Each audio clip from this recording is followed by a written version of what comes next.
for the most part of 2025, it really had been the Trump tariffs that have become the most challenging risk that cannot be put in any kind of model, AI it or not, so unpredictable. What were the conversations like? Because you do import some raw materials from the US, and we're faced with 19% tariffs as it stands. Where do you stand there now? When word got out that U.S. President Trump was imposing tariffs on imports from practically every country, we got worried also. Not because we export a lot to the U.S. We do export, but very little.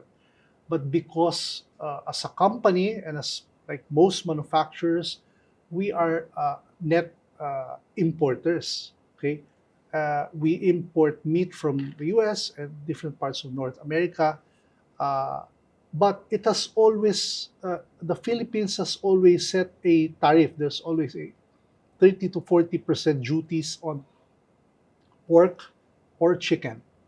But it's not just for U.S. pork and poultry. It's for pork and poultry from all countries. Okay, but what worried us was its impact, Trump tariff impact on the Philippine economy in general. But I think being a largely domestic consumption economy, I think we're not so adversely affected. I think our exports to the U.S. are not as big as exports by other countries to the U.S. And I believe the 19% duties that Trump imposed on Philippine products is lower than what was slapped on other countries. And I think it's not even been finalized. So you hadn't been charged 19% tariffs for the pork and chicken imports that come from the U.S. It's still status quo as we speak.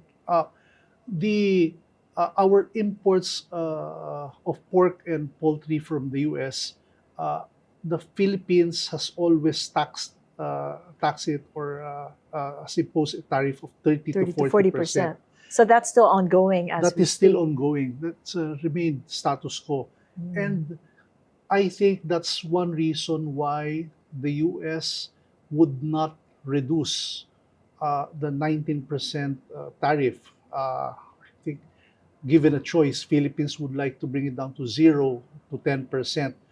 But because the Philippines insists on maintaining 30 to 40% duties on pork and poultry from the U.S., the U.S. does not want to reduce the 19%.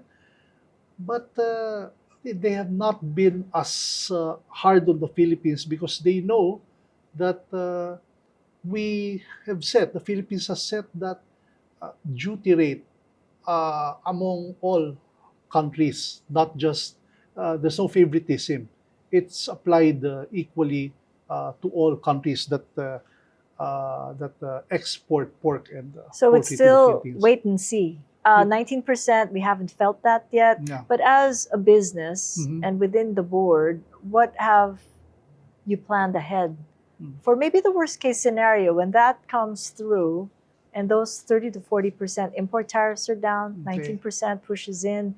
What happens next? Where do you go next in terms of getting your supply, making sure that you get to continue selling and not be disrupted? We realized that contingency planning has become more important. Mainly, we cannot depend on any single country, whether it's for export or for import. We have to balance our sources. We have to spread the risk, and that is why, we're not really a big. As I said, we're not a big exporter of our own products as a company. But when it comes to imports of raw materials, we import from many countries. For pork and chicken, we import from the U.S., but we import more from Canada. We also import from Brazil. We also buy from different European countries. So uh, the more and more we learn to buy or to depend less on the U.S. Yeah. So that's a strategy moving forward, is to diversify. Yes, But you that's are right. present in export markets. I've noted that you export to Australia, Mm-hmm. Japan, Yes. Qatar, Saudi Yeah. Arabia, Yeah. UAE. Yes. Not Yeah. quite so in the US, maybe a little bit. But Yeah. in the markets that you do, very interesting. It's a halal market that Yes, that's you're right. actually Yes. working with. Yeah. What kind of a market then appreciates products that are Philippine products Uh-huh. for Filipino tastes, Yes. sold in the international market? Yeah. We export largely to Filipino communities abroad. Uh, Most of our products are still, Philippine delicacies that our kababayans, that our countrymen abroad kind of miss.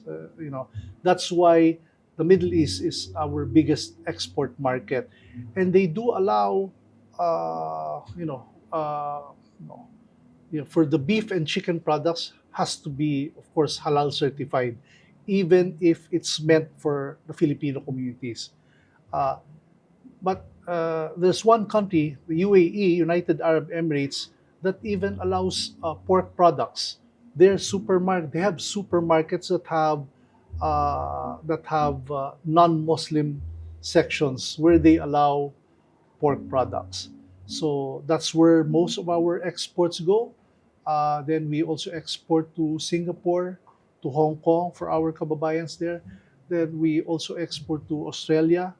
Uh, when it comes to Australia, uh, US, and Canada, currently we can only export fish products, not our meat products, because of strict meat quarantine or animal quarantine rules. If we decide to have our meat products in North America or in Australia, we have to find a toll manufacturing partner there. Has to be produced there, carrying our brand. But if it's produced here in the Philippines at the moment, unfortunately, we cannot do that. And Yeah. your plans are to expand and build here, or are there plans Uh, to build a manufacturing plant overseas? we consider that also. It's on the horizon, but there are still a lot of opportunities here in the domestic market. Currently, our products are in 6 out of 10 Filipino households here in the Philippines. Our goal is to bring our products to 9 out of 10 Filipino households in the next 5 years. And to do that, we must expand, which we have started already. We are expanding our footprint in the provincial Luzon areas, and more so in the Visayas and Mindanao regions. So we see a lot of low-hanging fruit, even just here in the Philippines. Expanding our portfolio or entering new businesses that will complement our existing businesses to serve our 114 million Filipinos here.